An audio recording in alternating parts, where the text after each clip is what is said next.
professores, tudo bom? Hoje nós vamos dar continuidade na sala de história. Vamos falar agora do segundo reinado. Vocês lembram que foi o primeiro reinado? Foi o governo absolutista, ou seja, de um poder absoluto.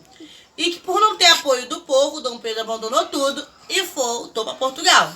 Nesse período tivemos o período regencial, que foi um período de maior estabilidade no Brasil. Foi um período muito confuso. Agora nós iremos falar do segundo reinado. Vocês sabiam que Dom Pedro II assumiu o trono com apenas 14 anos? E será que isso deu certo? 14 anos assumindo o trono? Vamos ver como terminou essa história? Preste atenção no próximo vídeo. Anteriormente, em Brasil Império. Independência ou morte! E foi aí que começou o primeiro reinado. O primeiro reinado foi considerado de caráter absolutista, ou seja, um poder absoluto nas mãos do imperador. Com seu exército destruído e sem ter apoio do povo, que já estava cansado de suas regras, Pedrinho resolve abandonar seu trono e voltar a Portugal. Dom Pedro II era menor de idade e não poderia assumir o trono, que deveriam ser eleitos, numa assembleia, 3 pessoas para governar o país. O povo começou a ficar doidão e a se revoltar contra o governo. Insatisfeitos, os liberais se unem ao povo para dar fim ao período regencial, através do golpe da maioridade, que consistiu em reconhecer Dom Pedro II como maior de idade aos 14 anos.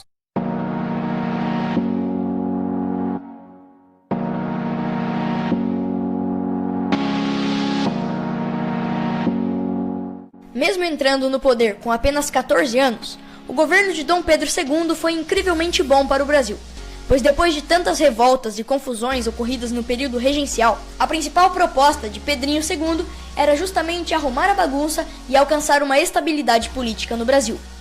Mas como? Bom, primeiramente por meio da criação de uma identidade nacional, ou seja, por meio da cultura, do hino, bandeira e outros símbolos nacionais, criar na população um orgulho nacional que impediria o surgimento de revoltas. E além disso, Dom Pedro II acreditava que a centralização do poder, ou seja, deixar mais poder político nas mãos do imperador, facilitaria seu governo a conter futuras revoltas. Ele fez uso do poder moderador para manter essa centralização. Não lembra o que é o poder moderador? Um poder que dava a ele o direito de interferir em todos os outros poderes. Ou seja, se ele não estava contente com a brincadeira, o poder moderador garantia seu direito de mudá-la, controlando as leis e sua imposição. Além disso, na época, 2 grandes partidos políticos haviam ganhado força: os conservadores, que defendiam justamente o poder centralizado, e os liberais, que defendiam um poder menos centralizado e mais autonomia nas províncias. Dom Pedro II, para atender aos interesses dos dois, resolve alternar o poder entre eles. Como ele fez isso? Não é ele o imperador? Sim, por isso que ele decretou, em 1847, o parlamentarismo em seu governo. Ainda não entendi. Calma, isso significa que o parlamento teria que apresentar, de tempos em tempos, 3 nomes para ocuparem o cargo de primeiro-ministro. Dentre eles, o imperador escolhe apenas um para ocupar o cargo, que basicamente auxilia o imperador em seu governo. Ok. Mas o que isso tem a ver com deixar os 2 partidos felizes e tal? É simples. Se uma vez Dom Pedro escolhia alguém do Partido Liberal, na outra, escolhia alguém do Conservador, sacou? Agora todas as peças se encaixaram. E pelo que eu falei até agora, tá na cara que o que o Dom Pedro II menos queria eram revoltas, né? Mas, como era esperado, é impossível agradar a todo mundo. E houve sim uma revolta. A Revolução Praieira ocorreu em Pernambuco, onde na época a maioria do Senado era conservador. E um liberal tinha sido indicado para fazer parte do Senado, mas foi impedido. Sua indicação foi vetada. Isso revoltou os liberais da região, que foram às ruas reivindicar o fim do poder moderador, voto livre e universal, liberdade de imprensa, reformas no poder judiciário, entre outras coisas.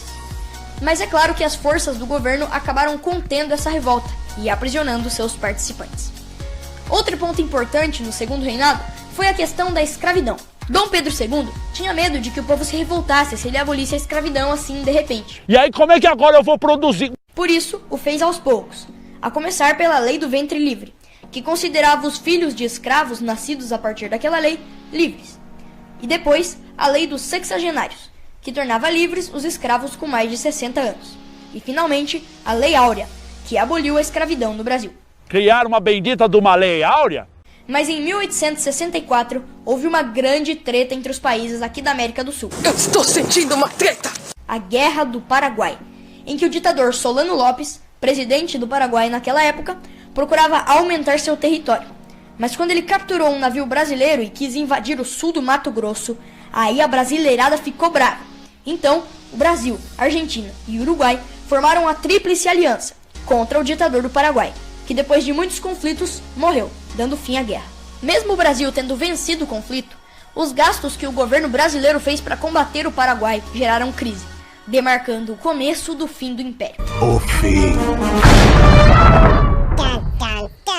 Além disso, por ser contra a escravidão, Pedro II acabou perdendo o apoio dos produtores rurais, que usavam de mão de obra escrava. Como é que eu posso produzir se agora eu vou ter que pagar salário pro pessoal que trabalhar aqui? Perdeu também o apoio da igreja, pois nenhuma ordem do Papa poderia chegar ao Brasil sem antes ser aprovada por ele, o que descontentou os católicos. E por fim, perdeu o apoio do exército, por não conceder salários mais altos.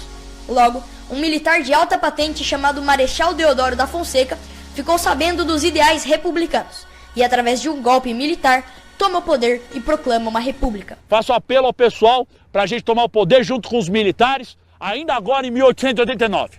Dando fim ao Império Brasileiro. E agora eu